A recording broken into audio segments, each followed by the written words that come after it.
नमस्कार। आज संध्यार मुख्य खबर मु गगन कुमार स्वागत करुछि जनता एक्सप्रेस रु आपनकु। यौन निर्यातना मामला जून 6 तारिख पर्यंत रेभेन्ना को रिमांड रे नेला एसआईटी।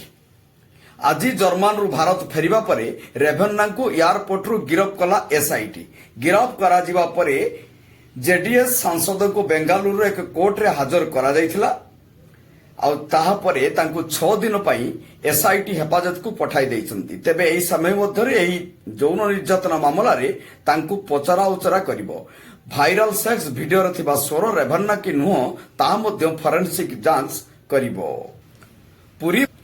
पुरी बाण विस्फोरण घटना मृत्यु संख्या 6 को वृद्धि, अनेक एबे भी गुरुतर। चिकित्सा दिन आउ 2 जनकर मृत्यु घटी। मृत्यु नहीं स्वतंत्र रिलीफ कमिशनर कार्यालय पक्षर सूचना। पुरी बाण विस्फोरण घटनार मृत्यु संख्या बढ़ी बढ़ी चली।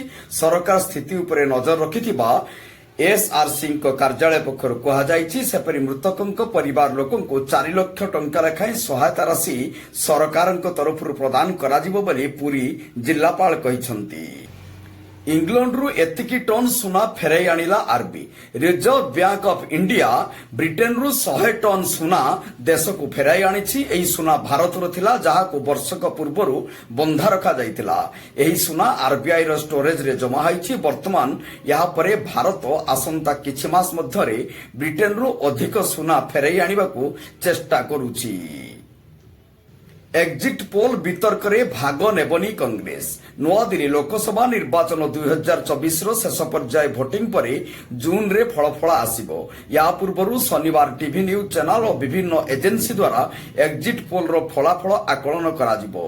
एही फलाफल को नै विभिन्न चैनल रे वितर्क मध्य हबो, जेउथिरे सबु दलर नेता भाग नै सेमानंको मत प्रकाश करिवे।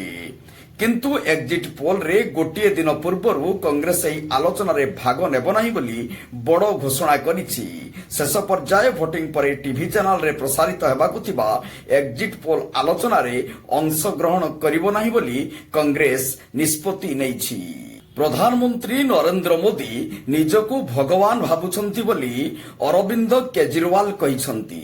ए नै आज एक सांबादिक सम्मेलन करी सूचना दैछंती। दिल्ली मुख्यमंत्री आम आदमी पार्टी रो जातीय संयोजक अरविंद केजरीवाल। यहा सह आज प्रधानमंत्री नरेंद्र मोदी को अहंकार बढ़ीगलानी। आजिकाली से निजको भगवान बोली घोषणा करुछंती बोली अरविंद केजरीवाल कहिसंती।